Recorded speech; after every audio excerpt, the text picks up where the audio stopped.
Pensamento e Vida, Emmanuel, capítulo 21, Dever.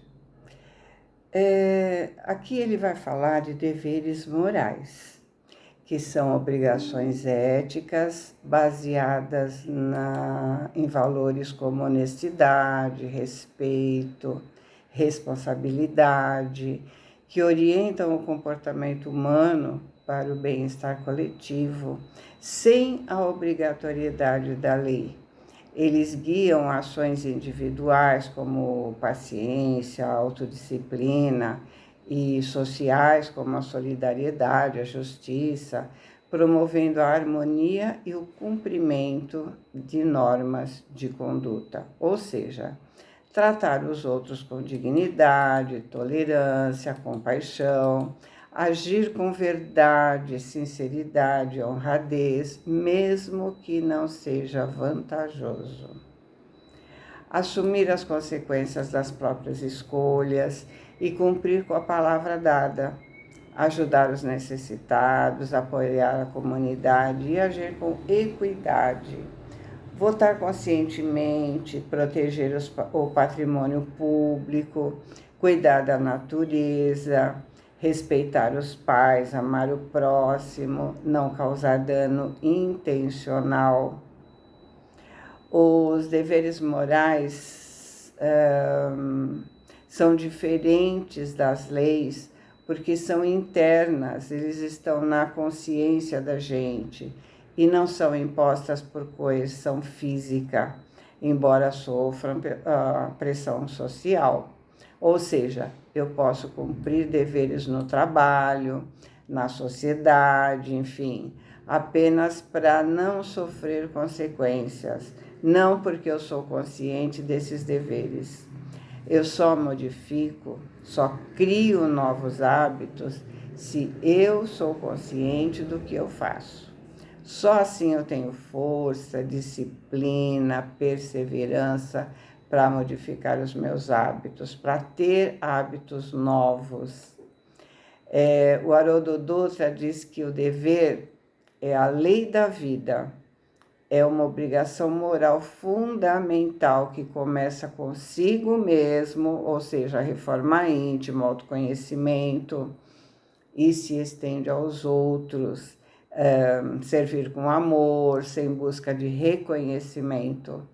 Ele enfatiza a importância de cumprir tarefas no silêncio do espírito, superando o egoísmo e o orgulho, em um processo de evolução constante e paciência.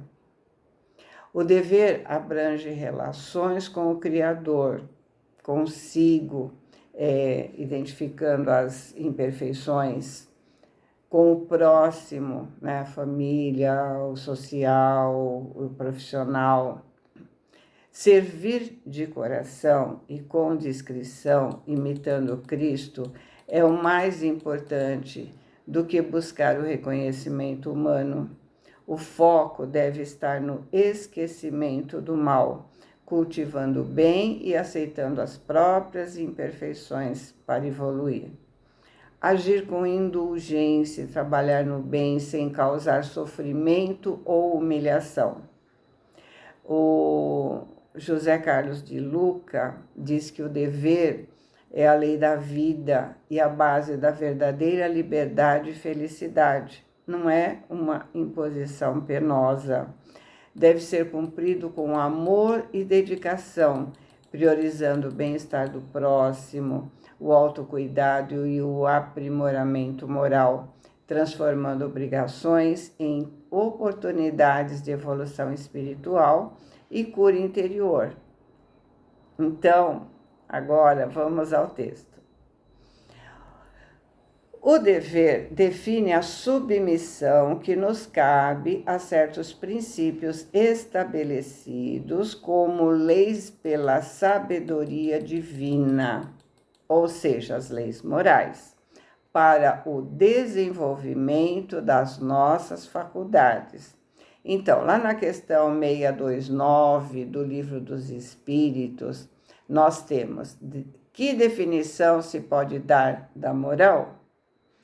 A moral é a regra de bem proceder, isso é, a distinção entre o bem e o mal. Funda-se na observância da lei de Deus. O homem procede bem quando tudo faz em vista e pelo bem de todos, porque então cumpre a lei de Deus.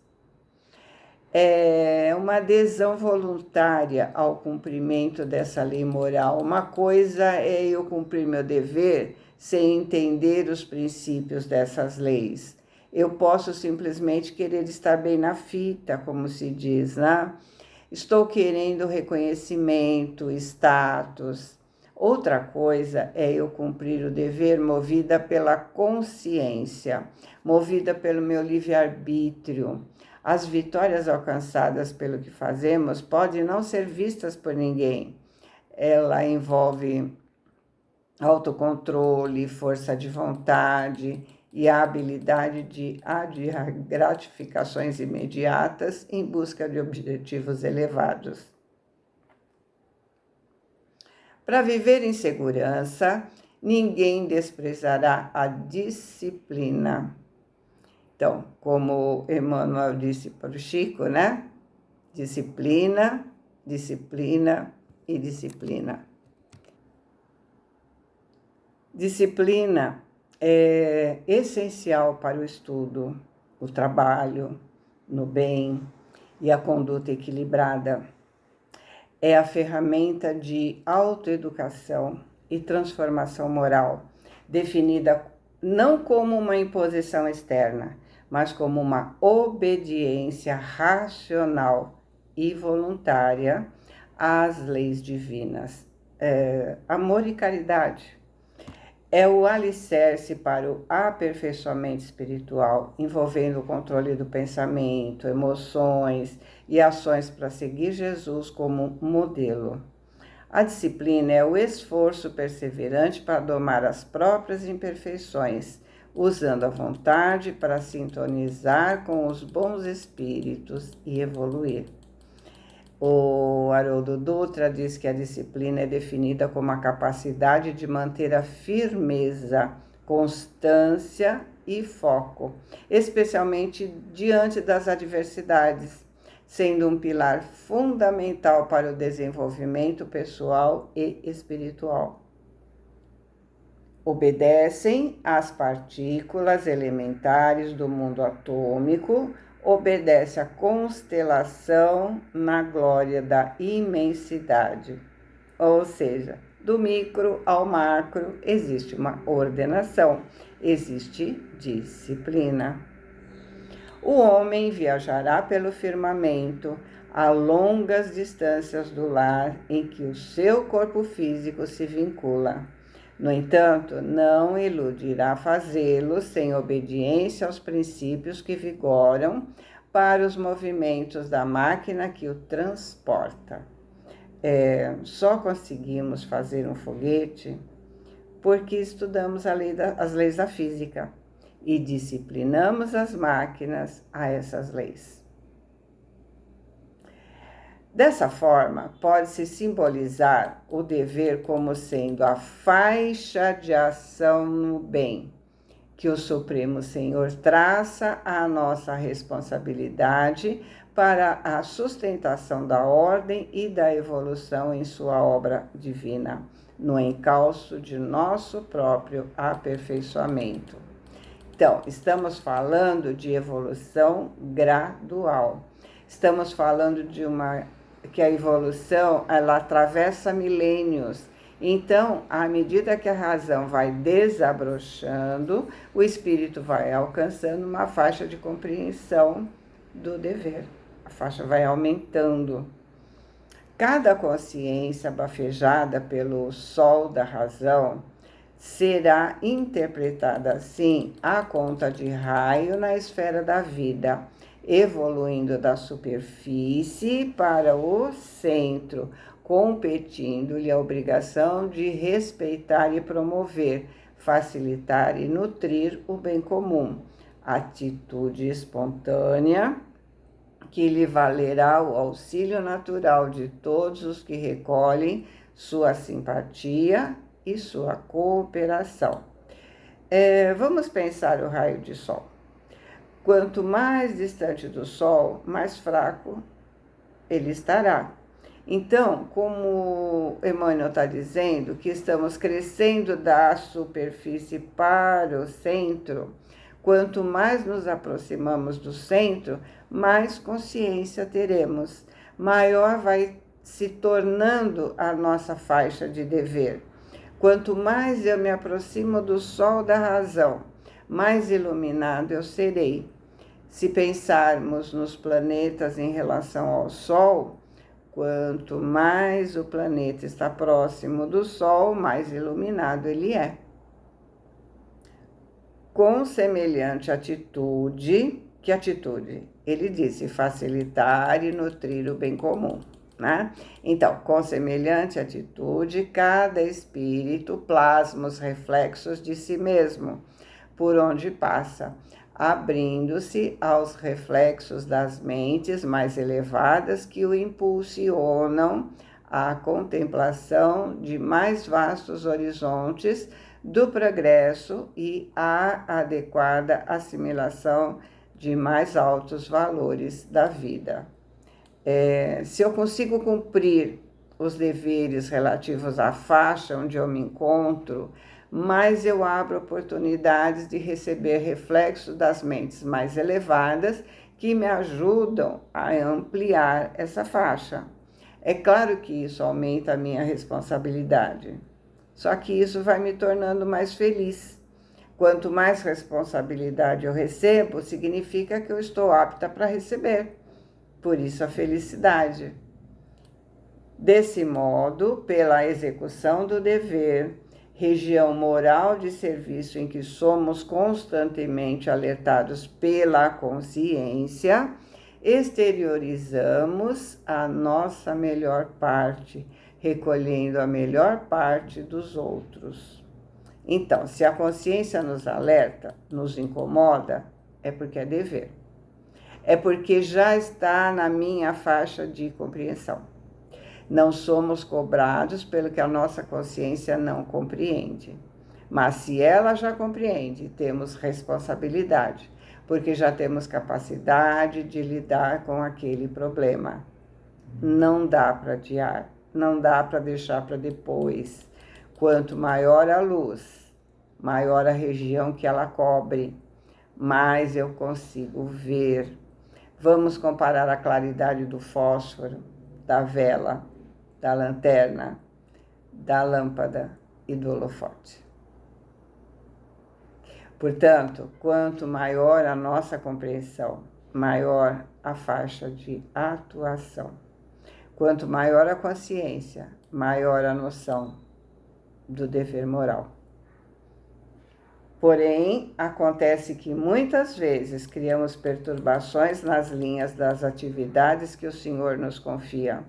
E não apenas desconjuntamos a peça de nossa existência, como também colocamos em desordem muitas existências alheias, desajustando outras muitas peças na máquina do destino. Então, quando a consciência foge ao dever a ela apresentado, ela não prejudica apenas a si mesma, prejudica a todos no seu entorno. Porque a lei moral e a lei moral abrange os indivíduos do nosso entorno.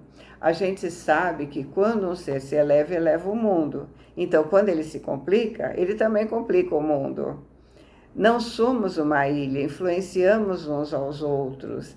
Então, se eu sou feliz, eu torno os outros felizes. Se eu sou infeliz, torno infelizes os que convivem comigo. Então, ao não cumprir o meu dever, eu prejudico a minha família, os meus colegas de trabalho, enfim, todos aqueles envolvidos na situação. Ao divulgar a maledicência, por exemplo, eu estou envolvendo pessoas. Então, não estou prejudicando só a mim, mas todos aqueles que se envolvem naquilo que eu estou fazendo. Quando convido pessoas a compartilharem de meu vício, Estou assumindo responsabilidade com todos aqueles envolvidos, que muitas vezes se arrastará para outra existência. Olha o que ele diz. Surge então para nós o inevitável constrangimento à luta maior, que podemos nomear como sendo o dever regeneração, pelo qual somos levados a produzir reflexos inteiramente renovadores de nossa individualidade, à frente daqueles que se fizeram credores das nossas cotas de sacrifício. Ou seja, sujou, tem que limpar. Bagunçou, tem que arrumar. É dessa maneira que recebemos por imposição das circunstâncias a esposa incompreensiva, o esposo arbitrário, melancólico, desculpa. Ele disse assim, é dessa maneira que recebemos por imposição das circunstâncias a esposa incompreensiva, o esposo atrabiliário. Atrabiliário seria melancólico ou que se enfurece facilmente. O filho doente, o chefe agressivo, o subalterno infeliz, a moléstia pertinaz ou a tarefa compulsória a benefício dos outros, como gleba espiritual para esforço intensivo na recuperação de nós mesmos. Já entendemos isso nas obras do André Luiz, né? Essa convivência tem origem gerada em encarnação anterior, pessoas que eu prejudiquei e que agora estou com ela para poder reparar o mal que eu fiz. Minha postura de desprezo, de agressão, enfim, fez o outro infeliz e pode até tê-lo levado a fazer o que ele não devia. É minha responsabilidade ajudá-lo a se recuperar. É por esse motivo que de nada vale desertar do campo de duras obrigações em que nos vejamos sitiados, por força dos acontecimentos naturais do caminho, de vez que na intimidade da consciência, ainda mesmo que a apreciação alheia nos liberte deste ou daquele imposto de devotamento e renúncia, a razão ordena que estejamos de sentinela na obra de paciência e de tolerância, de humildade e de amor, que fomos chamados intimamente a atender. Situação está difícil? Olha o que ele disse, de nada adianta fugir da situação, porque a consciência sabe o que precisa ser feito. Então, mesmo que os outros nos aconselhem a sair da situação, e muitas vezes é o que nós queremos, né? Apoio para seguir a nossa tendência de fugir dos problemas, devemos ouvir a nossa consciência e fazer o nosso melhor. Desenvolver a paciência, a tolerância. Lembremos que ninguém está com quem não deve estar. Ninguém está no lugar errado. Se a situação é difícil, mas dá para contornar, devemos insistir. Mas se a situação é insuportável, há possibilidades de se resolver em outro momento. Mas se não for o caso... Sem isso, apesar da aparência legal do nosso afastamento da luta, somos invencivelmente onerados por ocultas sensações de desgosto diante das nossas próprias fraquezas, que, começando por ligeiras irritações e pequeninos desalentos, acabam matriculando o nosso espírito nos institutos da enfermidade ou da vala da frustração. Nós reencarnamos para cumprir esse dever regeneração e seremos responsabilizados se não fizermos o que nos propusemos a fazer. Então, se ao orarmos sinceramente e a voz interior disser, é possível ficar, fiquemos. A não ser que o instinto de conservação nos mostre que não dá para ficar. Aí é melhor deixar para a próxima. Boa semana, fiquem com Deus, amo vocês.